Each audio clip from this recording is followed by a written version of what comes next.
Bien, el ejercicio 37 es un ejercicio de De Broglie, ¿vale? Los ejercicios de De Broglie se reconocen súper bien.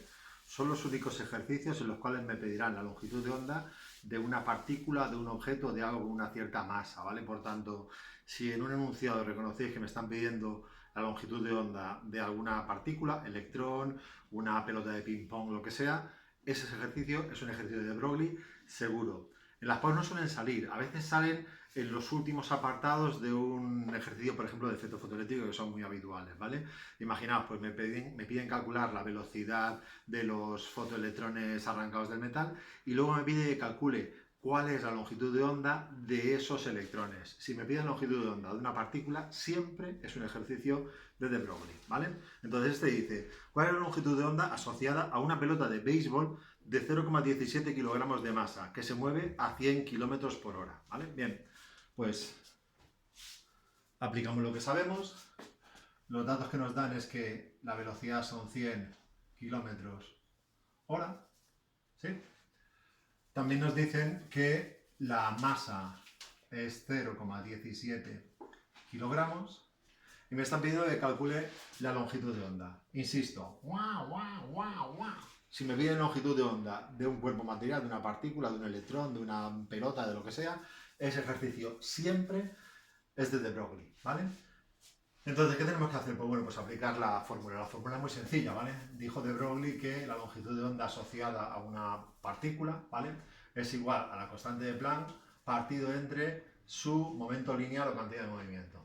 Esto es lo mismo que decir la constante de Planck dividido entre la masa por la velocidad de la partícula. Bien, pues apliquemos esto a nuestro caso. ¿Cuál es la longitud de onda de nuestra pelota de béisbol? Pues 6,63 por 10 a la menos 34 joules por segundo, dividido entre la masa de la pelota, que son 0,17 kilogramos, estas masas siempre tienen que ir en kilogramos, ¿vale?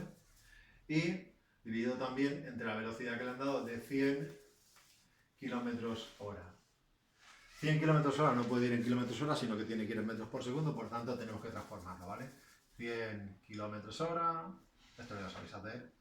Estáis hartos de hacer esto desde hace muchísimo tiempo, ¿vale?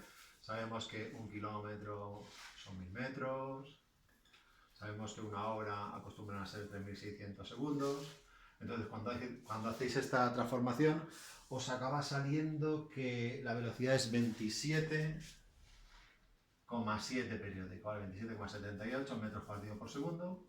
Nada, pues lo sustituís aquí arriba.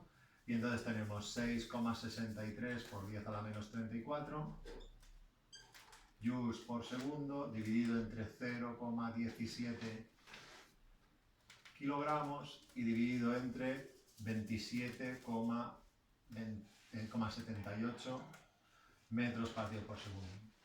Todo este festival al final me acaba dando un valor de longitud de onda de 1,4 por 10 a la menos 34 metros. Luego discutiremos en un ejercicio que viene después el sentido físico que tiene esta longitud de onda tan pequeña para un objeto material pues tan grande como una pelota de béisbol, ¿sí?